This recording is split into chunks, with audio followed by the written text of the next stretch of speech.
दोस्तों स्टार्ट कर रहे थे मेंसुरेशन। मेंसुरेशन में बेसिकली दो टाइप के क्वेश्चन बनते हैं, एक 2D से एक 3D से। 2D में 2 डायमेंशंस होती है और 3D मीन्स 3 डायमेंशंस। 2D में फॉर्म में होती है एक्स और वाई फॉर्मेशन, सिर्फ दो कोऑर्डिनेट होते हैं, एक्स कोऑर्डिनेट और वाई कोऑर्डिनेट। जबकि यही चीज़ें अगर 3D की बात आए तो 3D में एक चीज़ और ऐड हो जाती है, एक्स वाई और जेड डायरेक्शन। अगर मैं 2D की बात करता हूँ तो अगर मैं बात करता हूँ रेक्टेंगल की तो इसमें हमारे पास होता है एक लेंथ होती है, एक विड्थ होती है। अगर यही चीज़ 3D में आती है तो क्यूबॉइड में आ जाती है। ये चीज़ मेरे पास क्यूबॉइड में आ जाती है। इसमें तीसरी चीज़ क्या ऐड हो जाती है? तीसरी चीज़ इसमें लंबाई, चौड़ाई और उसके साथ साथ एक तीसरी चीज़ ऊंचाई ऐड हो जाती है। तीसरी चीज़ क्या? एक तो लंबाई, एक चौड़ाई और एक ये वाली इसकी ऊंचाई, ये h। तो जनरली हमारे पास 2D के फॉर्मूले तो हमें याद हो जाते हैं, लंबाई गुना चौड़ाई। अगर सर्किल की बात करता हूँ तो पाई r स्क्वायर, अगर वर्ग की बात करता हूँ तो भुजाई स्क्वायर, ठीक है। इनके विकिरण या इनकी परिधि 2 पाई r, तो ये तो हमें याद आ जाती है, याद रहती भी है। जनरली ये हमारे सभी टॉपिक याद रहते हैं। दिक्कत हमें आती है 3D में। दिक्कत आती है हमें 3D में कि कौन सा क्या कैसे कब क्या हो जाता है, उसका कुछ पता नहीं रहता। तो 3D में हमें स्टार्टिंग से कोई एक क्वेश्चन भी रटना नहीं है, सिर्फ समझना है। जब भी वो वॉल्यूम की बात करेगा तो उसमें रहेगा आधार एरिया या आधार क्षेत्रफल गुणा ऊंचाई। इंग्लिश में मैं कहूँ तो बेस एरिया इंटू हाइट, ये रहेगा उसका वॉल्यूम। एक सेकंड चीज़ होती है इसमें सरफेस एरिया।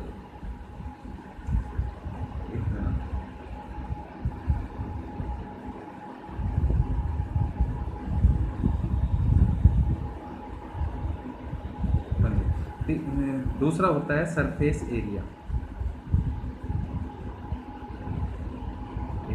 वक्र पृष्ठ का क्षेत्रफल। ये होता है आपका पेरीमीटर,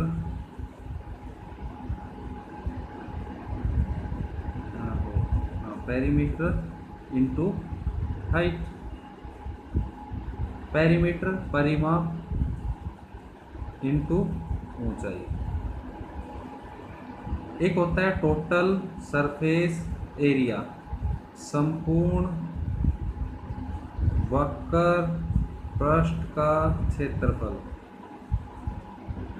ये होता है सरफेस एरिया इंटू में 2 इंटू एरिया। ये अभी हम जब वो करेंगे तो ये सारी चीज़ें समझ में आ जाएगी, 2 इंटू एरिया क्यों ले रहे हैं, और इसमें ये पेरीमीटर इंटू हाइट कब लेनी है, कैसे लेनी है।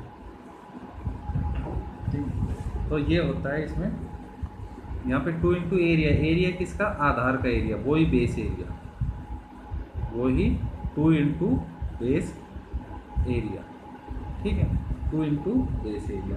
तो चलो बस ये चीज़ें याद करनी है हमें कि आयतन निकालना है तो आधार का क्षेत्रफल इंटू ऊंचाई, वक्र पृष्ठ का एरिया निकालना है तो पेरीमीटर इंटू हाइट, टोटल संपूर्ण वक्र पृष्ठ का निकालना है तो सरफेस एरिया प्लस में, यहाँ प्लस है, प्लस में 2 इंटू बेस एरिया, 2 इंटू आधार का क्षेत्रफल। बस ये चीज़ें याद रखनी है। 3D का एक सिंगल भी फॉर्मूला आपको याद करने की ज़रूरत नहीं है। कैसे, चलो बताते हैं।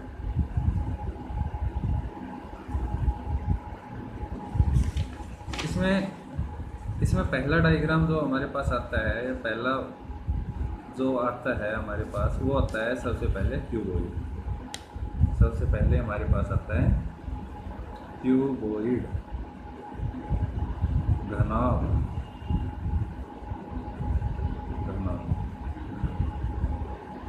घनाभ होता क्या है? घनाभ में सर हमारे पास होता है, एक तो लंबाई होती है, एक चौड़ाई होती है और एक ऊंचाई होती है। इसमें आमने सामने की भुजा बराबर होती है। ये भुजा बराबर है, ये भुजा बराबर है। हाइट तो सभी की सेम ही रहेगी, ठीक है। तो ये होता है घनाभ। मतलब आयत का ये 2D में है, ये 3D में है। तो उसमें लंबाई गुणा चौड़ाई होती है, इसमें लंबाई चौड़ाई ऊंचाई होती है। अब सबसे पहले तो वॉल्यूम, आयतन सर आपने तो बताया था, आयतन होता है बेस का एरिया। बेस, ये बेस है मेरे पास, ये एक बेस हो गया। मतलब अगर मैं एक कमरा मानूं तो कमरा क्या है? कमरा है घनाभ। अलवर वाला कमरा नहीं, वो साइड वाला, वो घनाभ नहीं है। जो बेडरूम है वो वाला घनाभ है। तो ये घनाभ है, एक कमरा पूरा होता है, घनाभ होता है।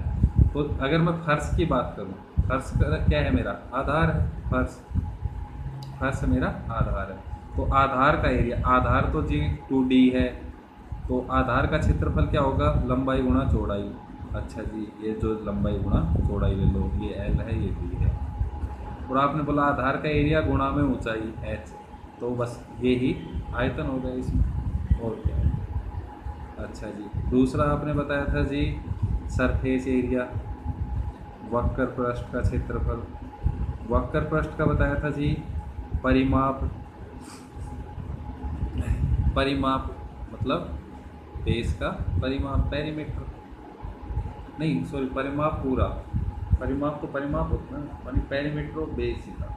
पेरीमीटर बेस, इसका पेरीमीटर क्या होगा भाई? ये भी लंबाई। परिमाप होता है किसी भी चीज़ का, परिमाप क्या होता है? जैसे आयत का, नीचे आयत बन रही है, तो ये बड़ी भुजा, ये बड़ी भुजा, ये बड़ी भुजा, ये L, ये B। तो इसका परिमाप क्या होगा? मैं यहाँ से स्टार्ट करता हूँ, LB प्लस में LB सारी भुजाओं का योग ही तो परिमाप है। चारों दीवारों का, इसका ये समझ लो, चारों इन भुजाओं का परिमाप, इन चारों भुजाओं की लंबाई। तो LB 2 बार आ गया, तो 2L प्लस B भी लिख सकता हूँ मैं इसको। तो वक्र पृष्ठ में परिमाप आ गया L प्लस B। परिमाप, आधार का परिमाप गुणा ऊंचाई गुणा H, ये हो गया वक्र पृष्ठ का क्षेत्रफल। अब वक्र पृष्ठ का क्षेत्रफल, अब आता है टोटल सरफेस एरिया, संपूर्ण पृष्ठ का क्षेत्रफल। देखो वक्र पृष्ठ का क्षेत्रफल क्या होता है? सिर्फ दीवारों का क्षेत्रफल,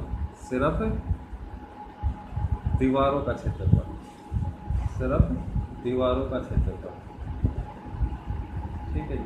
और जब टोटल सरफेस एरिया आ जाए,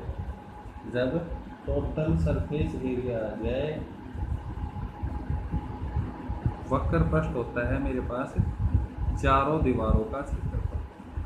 हमेशा हर किसी में चारों दीवारों का क्षेत्रफल नहीं, वक्र पृष्ठ का ही होता है। और संपूर्ण पृष्ठ में मतलब ये फर्श भी, छत भी, चारों दीवार भी, ये होता है चारों संपूर्ण पृष्ठ का क्षेत्रफल। तो संपूर्ण पृष्ठ का क्षेत्रफल में आपने सर बताया था कि वक्र पृष्ठ का क्षेत्रफल 2 into L plus B into H। अच्छा जी, प्लस में आपने बताया था 2 गुणा आधार का क्षेत्रफल, आधार का क्षेत्रफल, ये मेरा आधार है, आधार का क्षेत्रफल लंबाई गुणा चौड़ाई 2LP, ये हो गया टोटल सरफेस एरिया।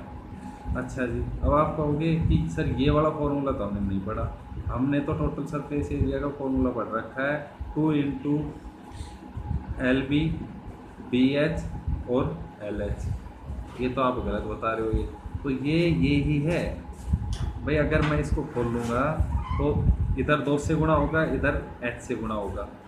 तो ये 2 से गुणा होगा तो पहले H से गुणा करो इसको, तो 2 × LH प्लस में BH, प्लस में क्या है ये बच रहा है 2LB।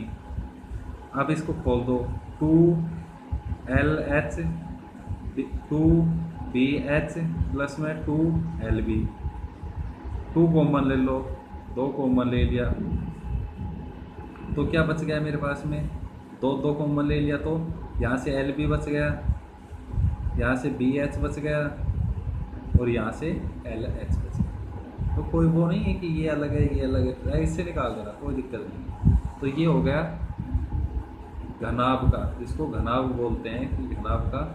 तो ये यहाँ से आप स्क्रीनशॉट भी ले सकते हो इस चीज़ का, यहाँ से स्क्रीनशॉट आप ले सकते हो। चलो दूसरे वीडियो में डिस्कस करते हैं बाकी चीज़ें।